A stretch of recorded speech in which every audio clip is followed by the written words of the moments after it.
Ada yang tahu yasinan kan? Ini kasus sensitif ini, ya. Tahu yasinan?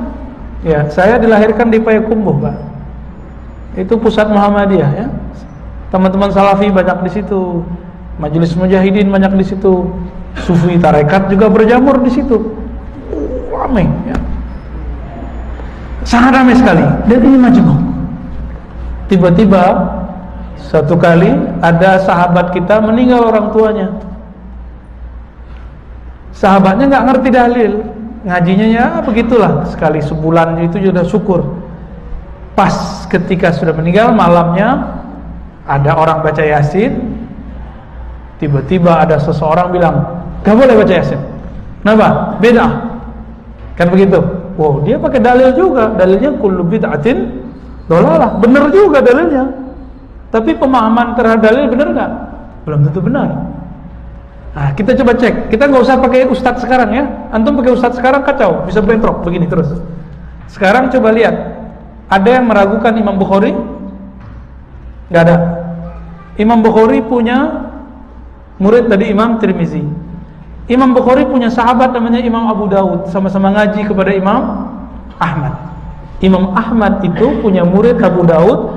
Abu Daud ini hadis-hadisnya unik. Kata Imam Ghazali, semua hadis di dalam Sunan Abu Daud bisa dijadikan dalil.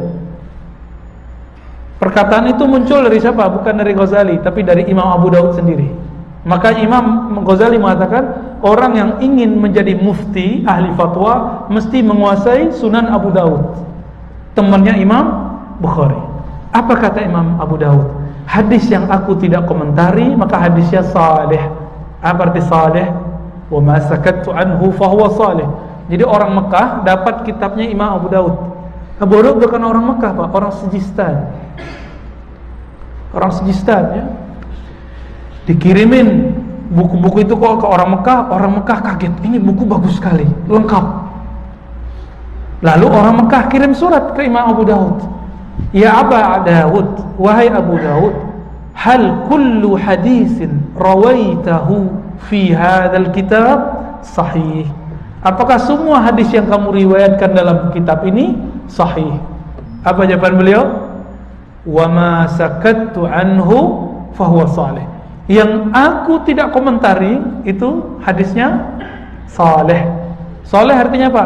Boleh dipakai, boleh diamalkan, karena ada ulama salafus saleh yang mengamalkannya.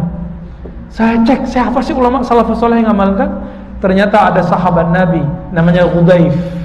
Dalam Musnad Imam Ahmad disebutkan Hudzaif ketika dia mau meninggal, dia panggil sahabat-sahabatnya untuk membacakan Yasin di hadapannya, dan setelah dia meninggal. Buka kitab Musnad Imam Ahmad, gurunya Imam Bukhari. Ini baru 2-3 kitab, Pak. Lanjut. Selain Sahih Bukhari, antum tahu ada kitab sahih lain namanya Sahih Ibnu Hibban. Semua hadis di dalamnya menurut Imam Ibnu Hibban hadisnya sahih. Imam Ibnu Hibban punya guru lebih banyak daripada Imam Bukhari, pecah rekor. Cuma dulu belum ada muri, jadi nggak ada rekor muri. Berapa gurunya? Imam Bukhari 1700, dia punya guru 2000. Jadi gurunya lebih banyak daripada Imam Al-Bukhari. Namanya Imam Ibnu Hibban, pengarang kitab sahih ketiga.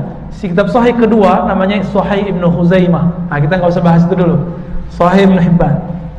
Saya teliti hadis ini, adakah hadis tentang yasinan di dalam? Ternyata ada.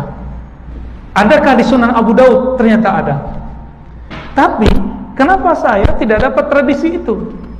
Baca yasinan, ketemunya di Jawa, ketemunya di daerah-daerah yang baru, transmigran segala macam.